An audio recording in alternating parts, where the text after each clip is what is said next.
हे friends, कैसे हो सब। आई होप सब अच्छे होंगे। तो सब अपनी तैयारी कर रहे होंगे एस्टेट की, जो कि अब आपका जुलाई में होने वाला है। चलो अच्छी बात है, आपको थोड़ा सा टाइम और मिल गया तैयारी करने के लिए। तो चलिए, आज मैं आपके लिए लेके आई हूँ हरियाणा जी के। हरियाणा जी के जो है वो मैंने इस बुक से पढ़ी थी, ट्विटर ऑफ हरियाणा 4.0, जो कि अब अपडेटेड वर्जन इसका आ गया है 5.0। तो आप वो ले सकते हो बुक। उसमें हंसी जिला ऐड हो गया और काफ़ी चीज़ें उसमें अपडेट हो गई है, तो वो बुक आप ले सकते हो। 300 से 350 की रेंज में आपको वो मिल जाएगी आसानी से। तो चलिए, मेरे पास ये है तो मैं इससे आपको बताती हूँ कि मैंने किस हिसाब से पढ़ा था। एंड चलिए स्टार्ट करते हैं। तो देखिए, इसमें ये सारे टॉपिक्स हैं, स्टार्टिंग से लेके एंड तक। इसमें बहुत सारी हरियाणा जी के इसमें कवर है। एंड मैंने ये बुक सीईटी के लिए फ़ॉलो की थी और हरियाणा एस्टेट के लिए फ़ॉलो की थी। एंड जो कि मेरा क्वालिफाई हो गया था, दोनों एग्ज़ाम क्वालिफाई हो गए थे। तो अगर आप अच्छे से डिटेल में हरियाणा जी के करना चाहते हैं तो you can go for it. देखिए, सबसे पहले इसमें दिया हुआ है हरियाणा का इतिहास, विभिन्न व्यक्तियों द्वारा हरियाणा को दिए गए नाम। अगर आपको हरियाणा जी के स्टार्टिंग से पढ़नी है तो आप इस बुक को स्टार्टिंग से फॉलो कीजिए।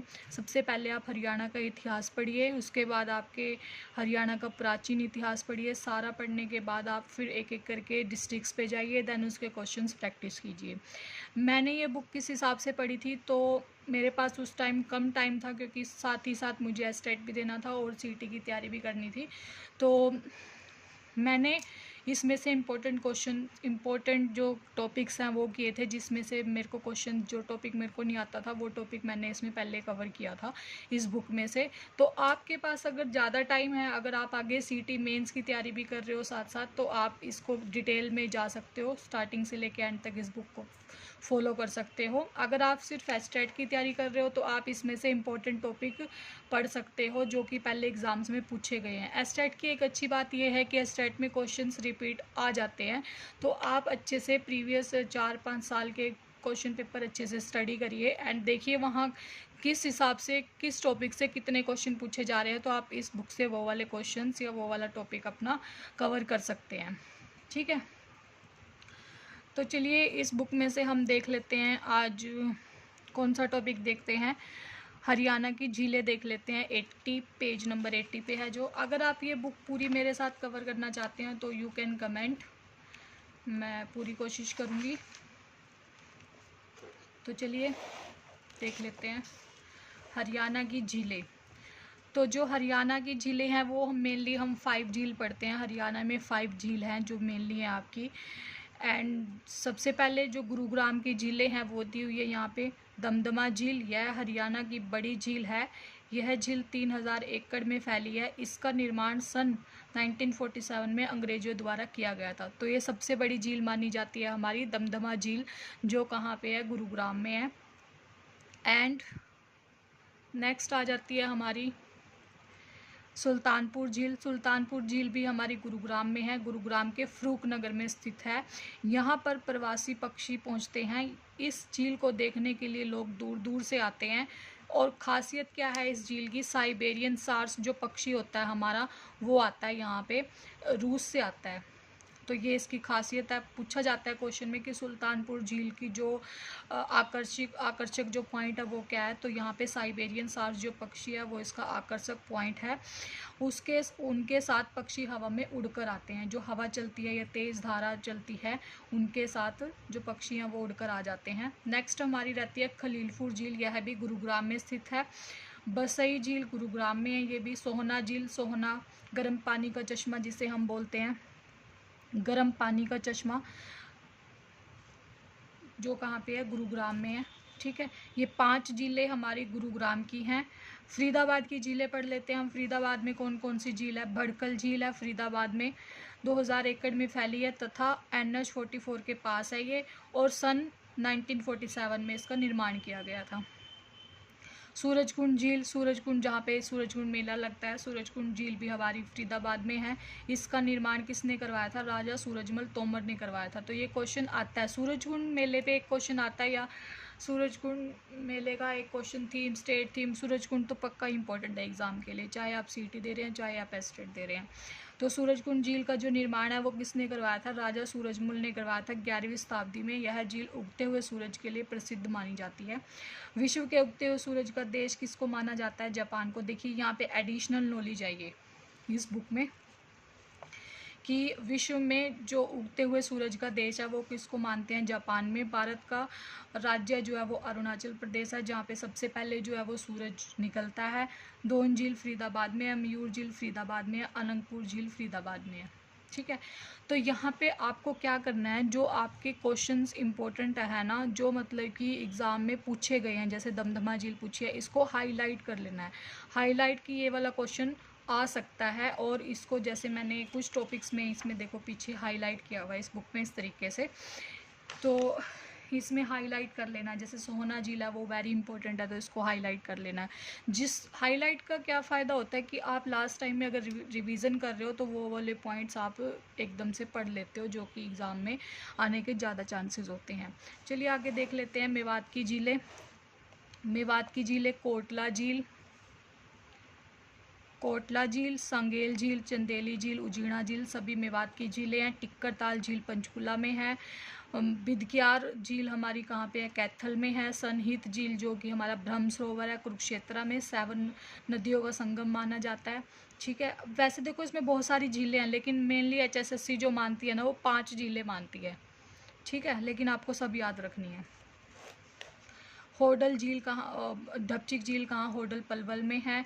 कर्ण झील कहाँ पे है? करनाल में है। कर्ण तो करनाल से याद कर सकते हो। बुलबुल झील जींद में है। बीबीपुर झील कुरुक्षेत्र में है। तिलियार झील से 2-3 बार क्वेश्चन आ चुका है एस्टेट में भी और CET में भी। तो तिलियार झील जो है वो रोहतक में है, NH9 हाईवे के पास है।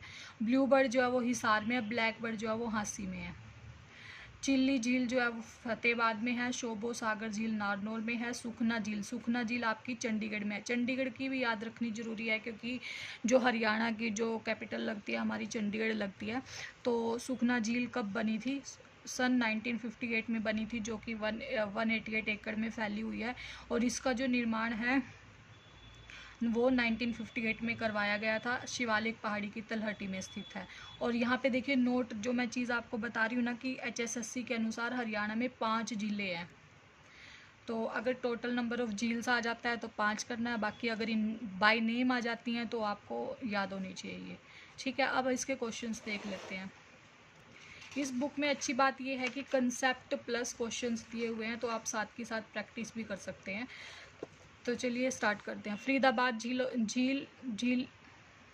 ज़िले में 2 झीलें कौन कौन सी हैं हमारी? फरीदाबाद में कौन कौन सी? हमारी भड़कल झील और सूरजकुंड झील। देखिए इसमें साइड में आंसर भी दिए हैं, पर सबसे पहले आपने कोशिश करनी है कि आंसर ना देखो, सबसे पहले आप अपने हिसाब से आंसर लगाओ, देन आप उसको मैच करके देख सकते हो कितने गलत हैं कितने। अगर आपके इसमें ज़्यादा क्वेश्चन गलत हो रहे हैं तो आपको फिर से कंसेप्ट पढ़ना है एंड फिर से आपको क्वेश्चन प्रैक्टिस करनी है। ये होती है एक सही तरीके से पढ़ने का तरीका।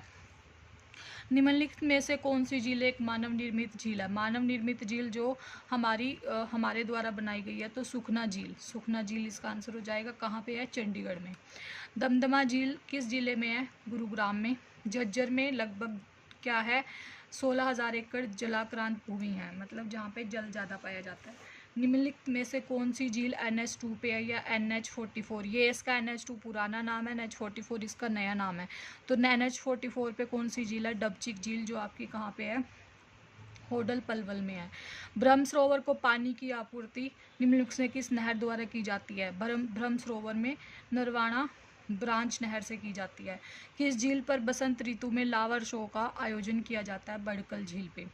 भड़कल झील कहाँ पे है? फरीदाबाद में। किस झील पर राज्य सरकार द्वारा वाटर पोलो स्पोर्ट्स सेंटर का निर्माण किया जा रहा है? दमदमा झील पे। इस झील का उल्लेख अलब्रूनी की प्राचीन पुस्तक किताब उल हिंद में किया गया है। देखिए किताब उल हिंद का क्वेश्चन भी आ चुका है। किताब उल हिंद किसकी पुस्तक है? अलब्रूनी की पुस्तक है। और अलब्रूनी ने अपनी पुस्तक में, अपनी बुक में किस झील का जो है जिक्र किया गया है? वो ब्रह्म सरोवर का जिक्र किया गया है। डैश हरियाणा की सबसे बड़ी आर्द्र भूमि है? भिंडावास।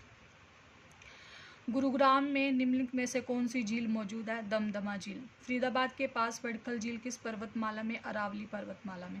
तो देखिए यहाँ पे मैंने कुछ इसके 12 क्वेश्चन किए हैं और लगभग इसके 46 क्वेश्चंस हैं। ठीक है, तो मैं इस तरीके से पढ़ती थी, बाकी आप देख सकते हो जो आपको सही लगे। कमेंट करके you can ask me and comment करके आप पूछ सकते हो कि मैं इस बुक को किस तरीके से आपको पढ़ाऊँ जो कि आपकी हेल्प हो सके। और कोशिश करें, अगर आप अपनी तैयारी पढ़ रहे हैं सीईटी मेंस के लिए भी, तो इसका जो अपडेटेड वर्जन है वो ले, ट्विटर ऑफ हरियाणा 5.0, क्योंकि उसमें आपको आर्थिक सर्वेक्षण भी आपको नया मिलेगा और हाँसी जिला जो जो चीज़ें हरियाणा में ऐड हुई हैं तो वो सारी चीज़ें आपको उस बुक में मिल जाएंगी। तो चलिए, आज हमने झीलों का टॉपिक जो है वो कवर किया। उसके कुछ क्वेश्चंस मैं डाल देती हूँ, आप रीड कर सकते हो।